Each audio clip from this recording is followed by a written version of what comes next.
Let's talk about create. Belts, cogs, factories. But is that written in andesite? Or is there perhaps another approach to the create mod? But if not steampunk or industrial, then what could we go for? Well, how about cottagecore? And here we see the idea that I have in mind. Simple machines built into a warm and inviting atmosphere full of life and energy thanks to the strength the create mod brings with it. From machines that can assist you with cooking to items that can help you with other mundane tasks. Because one of the things to address most is that cottagecore, at its very core, is all about doing things by hand. And that tracks into Minecraft. Simple things, manual farms, manual crafts. Create, on the other hand, though, that's all about doing things for you. Automation, which is diametrically opposed to the essence of cottagecore. Can these things meet in the middle? I believe they can. My name is Awolfa, and that's what this Let's Play is going to be about. So let's jump into a world and see what we can create. And yes, I did use that pun. So here we are in a brand new world, and isn't that always exciting? But before we go out and about, let's cover a few things. First, you're going to notice the armor and tool that I have. The reason for that is we're using the Create Flavored mod pack by Wedge as the core of our modded experience today. And you start off with these items, and while I could have changed that, it only really helps you get started on exploring, which is the first thing that we're going to need to do. I'll have a link for those in the description, as well as the mods that I've added and removed from the pack. Next, let's go ahead and get the seed for you all. I'll go ahead and have that copy pasted in the description down below. And in addition, 2 other seeds, which let's make it kind of a game if we can, huh? Let's have a little fun here. One of the seeds is going to have you spawn in with Vindicators and probably get you sliced and diced as soon as you load into the world. The second seed has a Tinker's Workshop right at spawn, an amazing start with all kinds of things, all kinds of goodies that'll give you a very good head start on the mod pack. So we'll play it, we'll label them Seed A and Seed B, and you tell me if you get lucky on the first try. And with that, we can finally begin going off into the world. We're going to do a little bit of exploration. We're going to see what this world has to offer, and I'm thinking what we're probably going to do is do it as a montage. And the reason for that is because, honestly, it's a lot of tedium walking back and forth in the world. You know, there's a lot of steps have to be taken. We're going to go far afield, so we'll give you a little bit of montage, and I'll give you the highlights of whatever I find along the way. All right, let's go. So we're starting off the montage in the prairie right at spawn. The reason for that is I wanted to add a little bit of context of how we're going to approach our nature hike. A brief snippet of each biome as we encounter them, as well as any structures we find along the way. The prairie itself was gorgeous. In my mind's eye, I could practically feel the waves of grain gently flowing in the breeze, the smells of sunlight and wheat. The tall sheaves did block my line of sight though, so I was thankful when the prairie gave way to trees and far more sparse saturation of stalks. But a little house on the prairie is what I'm thinking so far. More fitting for cottagecore I couldn't think of, unless something perhaps catches our eye later on down the way. Met the neighbors. They had a fortress that looks like, or at least a wooden fort out of the surrounding oak trees.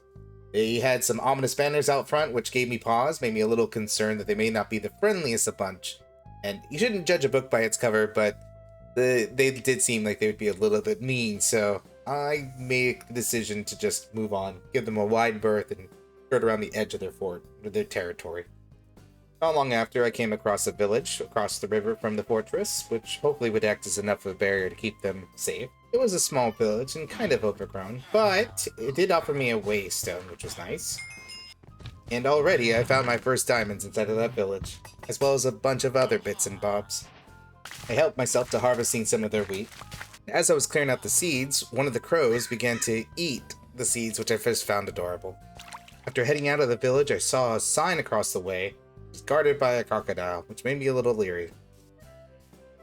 Skirted around behind the backside of the sign, and it seemed to point toward a village that was just beyond the village that I had already found, so that seemed as good a direction as any to start exploring. Came across a blue jay, which was just the cutest thing in the world, so I immediately had to try and find some seeds. The grass was being kind of stingy, but I eventually got one, and I fed the blue jay, played me a little song. Which, I was surprised, the next part, that it seemed to highlight enemies that were nearby me, or threats. Do the blue jay songs highlight threats around you? That's really interesting. I would never have expected that. Climbing a mountain at the apex of it, I did see the village right across the way, which was pretty spot on for what the sign said. This village was kind of a mess though, with half of it being on the top and half of it being down below. I was, however, able to snag their waystone, which was going to make travel a little bit easier. Passed through some shrubland on the far end of the village, and it wasn't very exciting terrain, except for it felt a little bit dangerous. Lots of little sinkholes and lots of little nooks and crannies that you could fall into. Most of them had water on the bottom of it, but still, not a fan. Saw some smoke particles in the distance and went to investigate. And it turned into a wizard's tower. Before that, had to take a look at these crows bathing in the river. I really want a crow. I'm gonna have to figure out how to tame one if you can. Cautiously, I entered into the wizard's tower, and I had seen the structure before in other mod packs, unfortunately, so it wasn't too much of a surprise with the trap in the basement. What did catch me off guard, though, is even knowing how the trap worked, the hoglin still rushed me.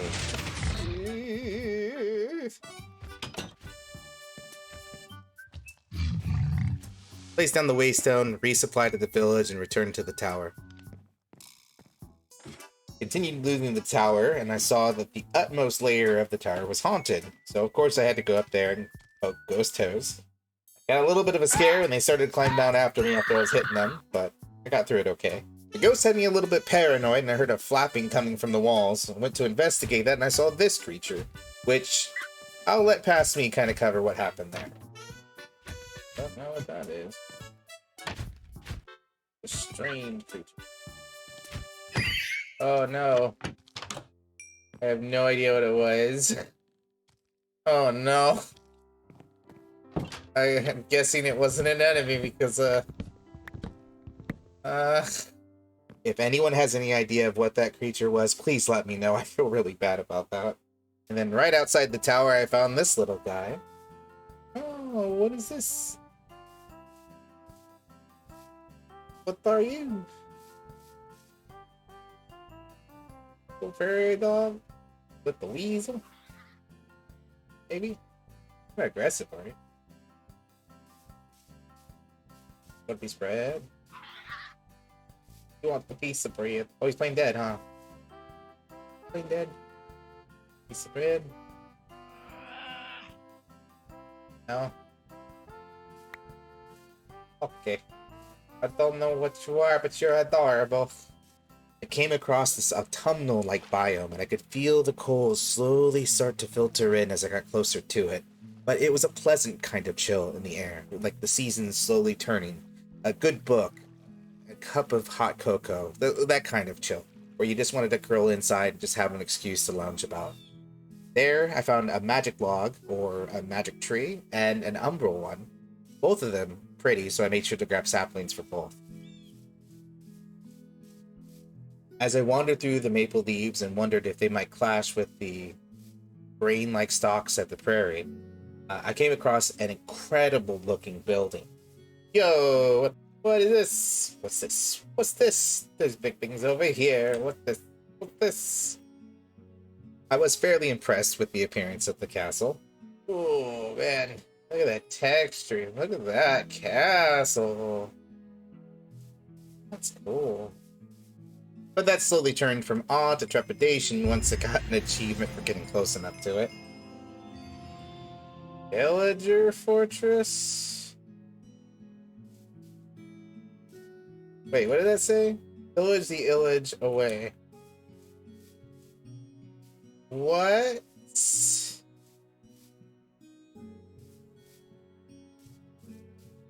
Pillage the illage. Okay.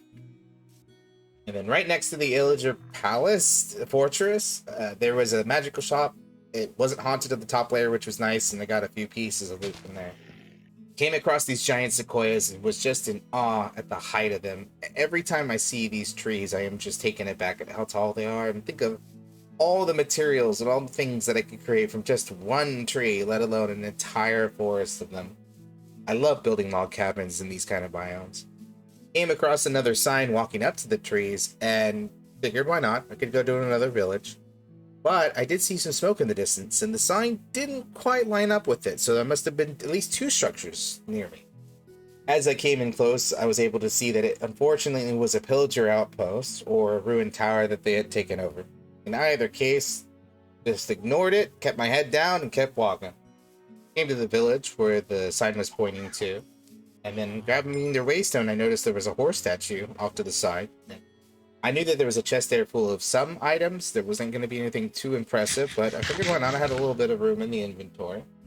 And then from across there, running back to the village, I was able to see a rather interesting building that I had no clue on what it was. The place was warm, cozy, and inviting, and I got to meet somebody that I'd heard many stories about. And while my adventures were just beginning, I did feel like my exploration had come to an end for the day, at least. So I took a few odds and ends, but don't worry, I didn't need him out of house and home. With that, headed on home.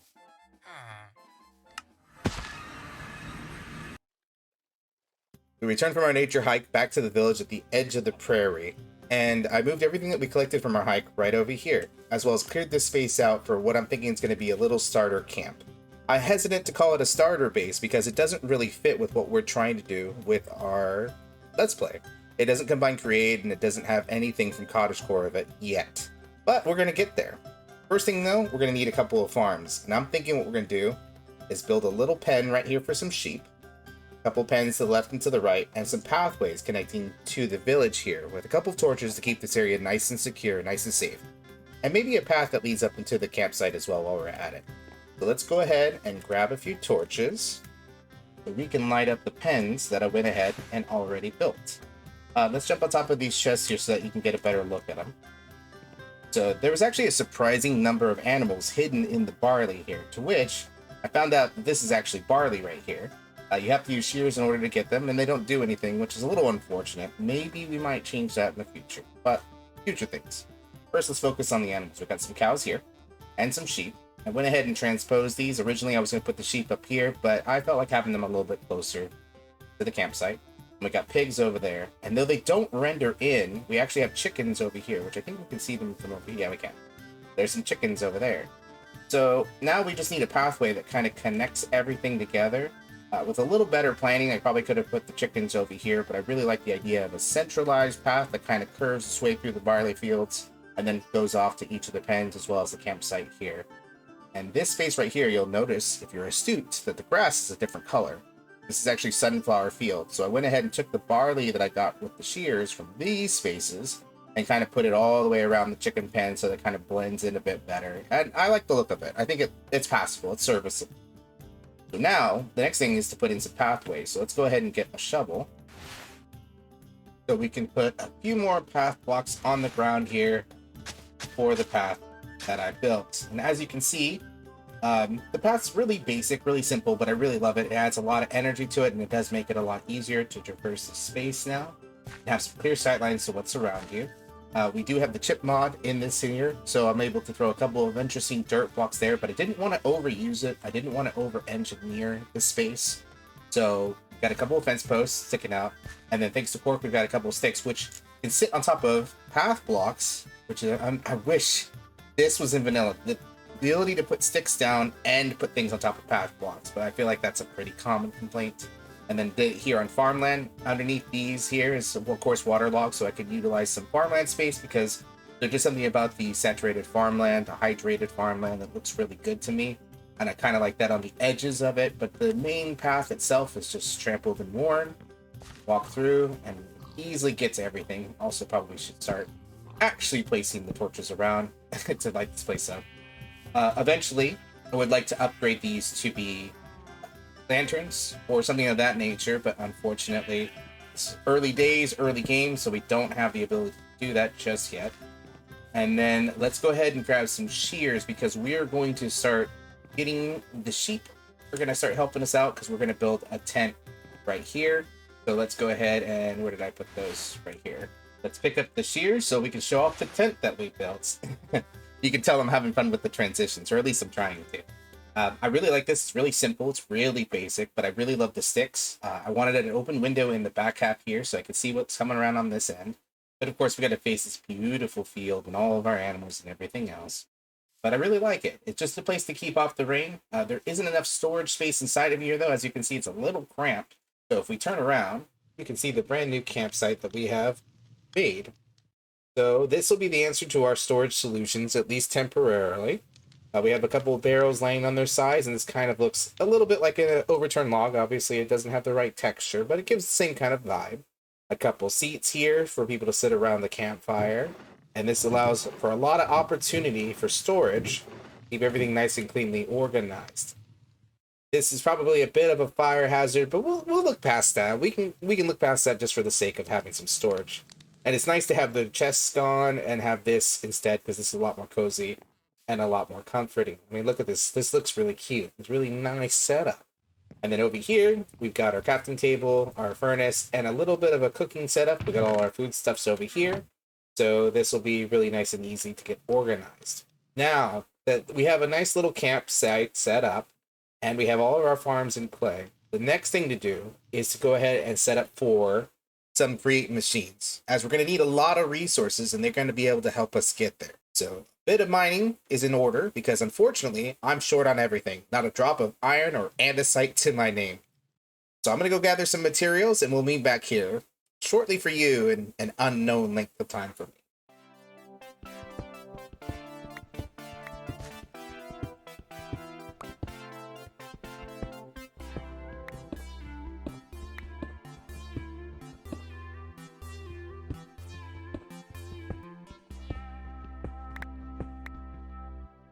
I've been standing here on top of the tent, overlooking the land, and pondering on where the create machines could go. Because there's going to be water wheels underneath each one of them, at least to start, because I'm going to need something. We'll try to figure out something more Cottagecore-esque in the future. But for now, since we're just starting out, water wheels underneath every device, and I'm trying to put it in a place where I won't hear it, but it's still somewhat near here. And I can go over here, or what I'm really tempted on doing is going right here in the middle of all the farmlands. It might ruin the aesthetic, but I'm going to give that a shot. And I've got at least one more pair of shears that I can at least have some of the barley on the outside of it, and then have the machines here in the center, because it's not going to be too many or take up too much space. Very inefficient machines, but enough to get us started. Let's give that a shot, shall we? Yeah, something like this I think will do. It's, you know, I do miss that patch already, but I do feel like this will work just fine. So, went ahead and already made all of the machines so we can put them together. Need to make a water source. I've actually got one hidden right over here.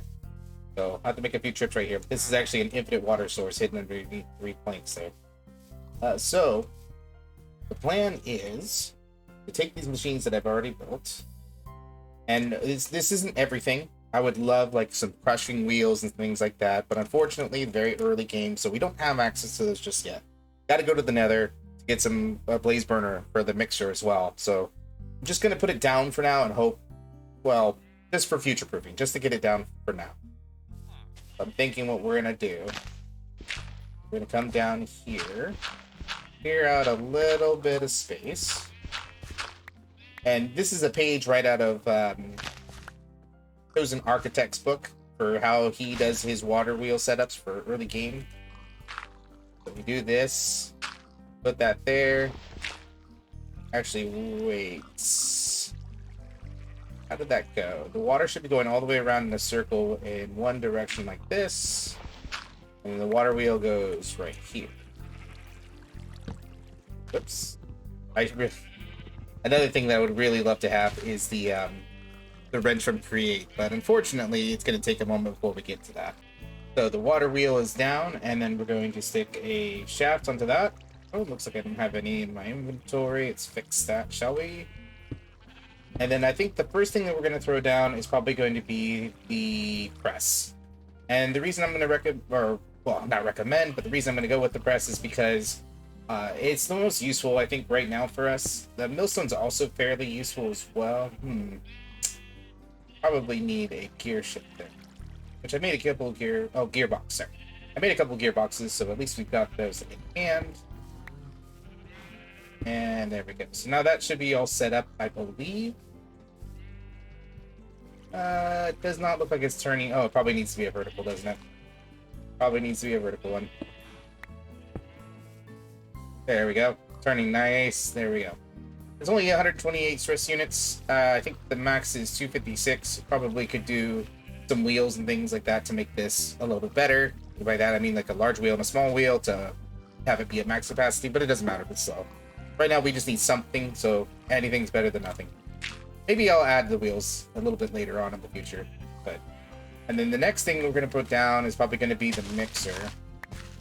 So let's see, the water should be up to this point here, so this should be completely safe to... Actually, maybe not. Let's move over one more space, because we have water here, wall here, water here, so we want to put it right here. And down. Once again. Knock out a little patch just like so. Put that there. Gotta get some replacement water. And you hear the water underneath? That's the sound that I wanted to avoid having at the campsite up there. I don't know. I need a new mouse. My mouse right-clicks twice in a row. It's really starting to get to me. Put that down in there. And then the water wheel will make this flow the correct way. Make sure we're just like that. Perfect. And then dirt. There's that double click again. And then we'll throw down a shaft on top of that. Probably could have gone one back, huh? You know what? We'll call it character, huh? We'll call it character that they're a little bit off. We're going to go with the millstone. So actually, all I have to do is throw down a cogwheel here. That. And then we'll throw the millstone here in front of that. Perfect. So at least that's going for us. And I can get an andesite casing and cover all this up, which I probably will do at some point. Actually, I've got a depot here as well for the press. So I might as well throw that down. So there you go. Yeah, probably a good idea to get a casing. Do I happen to have one in my backpack? I do not. But we could make one right fast. Only because I have a feeling things are just going to pop down there. Actually, with depots, they don't. You know what? I'm going to put it down just because I feel like it'll look nicer anyway. That's what we'll go with. It looks nicer. Yeah? Yeah. That's a good reason as any to do anything. There we go. Double click. Double click. No. Your mouse is definitely required. There we go. Perfect. And now that we've got that, we've got this, what else can we do? We want to set up the mixer. This goes for that. And I think... Oh, and a fan. Because I'm going to need some more iron. I am completely out of iron yet again. And to get the mixer online, we're going to need at least several iron sheets. I think it's like 4 iron sheets. So another 2 spaces here. And then we'll set this one back. Trying to keep it with the whole them not being perfect line. Oh, really? I thought I calculated that better than that. I guess I did not. But no harm, no foul. We just scoot over one more block. Put that right there. Grab another set of water. A bucket of water. Oh. And put that right there. Grab another water wheel. So you kind of get the gist of this by now, though. Nothing too fancy, but you can see with this much running water, it's going to be... Ooh, it's only 64 stress units. Really? So I lost it all here. Yeah, I'm definitely going to have to do some gear ups and some changes like that. You know, subject to change. It really... We're not looking for the most efficient things, but we do want it to function reasonably. So we've got that going. And then, let's see.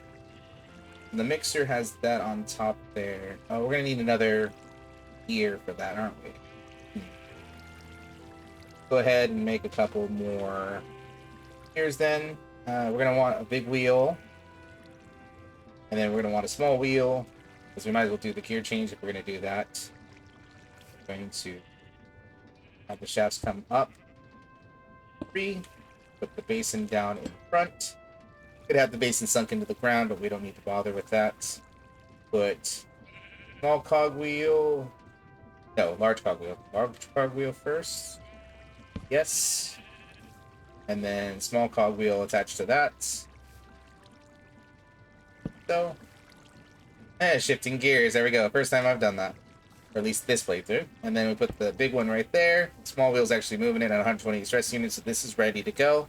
I don't know if there's any recipes that don't require a blaze burner. in order to function. I'll have to look into that, but yeah, this is pretty useless, but it's future-proofing, as I said before. We're getting this ready for when we can utilize it. And the one I'm going to rely on probably the most right now is the fan. And the reason for that is because, well, we need iron. So it's a good way to get some iron. Not a lot, but some.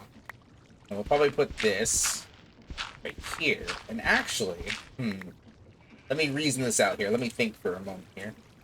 I think what we need to do is I want the fan to be right here. Or right here.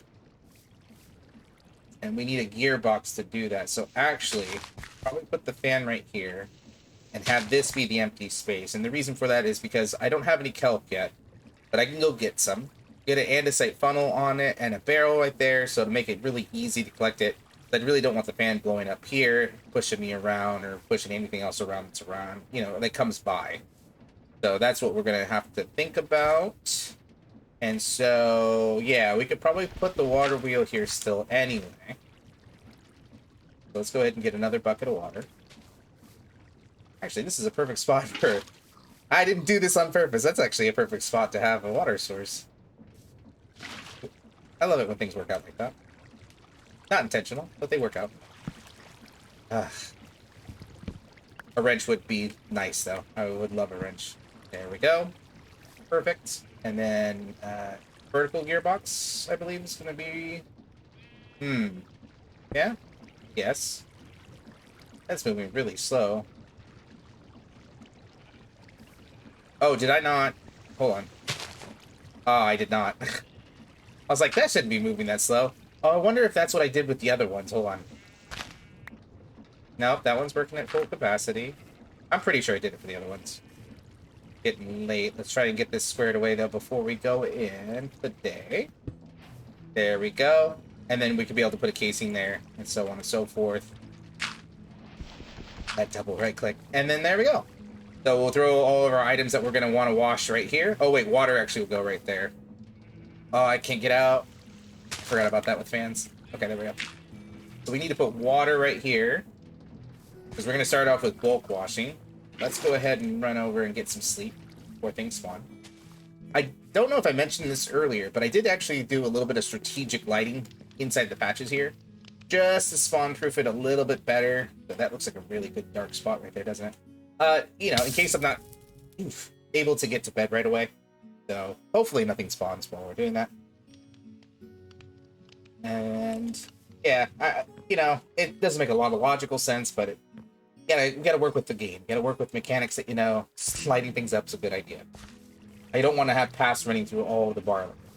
But we'll put a water source here. We'll put, I don't know, a trapdoor right here to have that sealed. So that it doesn't go anywhere. And then from there, we should be able to throw our bulk washing items on top of the trapdoor. Have an andesite funnel. Actually, no, we would need... Go down here. Barrel would have to be... Oh, there goes that barley. Right there. Which I can grab a barrel. Put a barrel there. Put an andesite funnel, or brass funnel would be ideal. Because then we could put a filter on it. You know, that whole spiel. But yeah, this will be good enough for what we've got going on. Let's go take a look to see what this looks like in the middle of a barley field. Never done that before. That's a new one for me. That doesn't look too bad, does it? No, it doesn't really take away from anything. Wow, that was barely enough space, though, wasn't it? Surprising that actually worked out. All right. So, with that, I think we've hit everything that I was looking to do in episode 1. Didn't get a full-on starter base, but hopefully this little campsite below me, you know, this is cozy, this is comfy, this will work for now. I'm going to grind a few materials between episodes, and then I don't know if I'll have everything that we need for a cottage, but the plan is to get the cottage built by the next episode. So whether or not we open up the episode with me collecting a few resources, or we just, wing it from there, we'll figure it out. But thank you everyone so much for coming. I appreciate you watching this video, and you all have a lovely day. Bye-bye.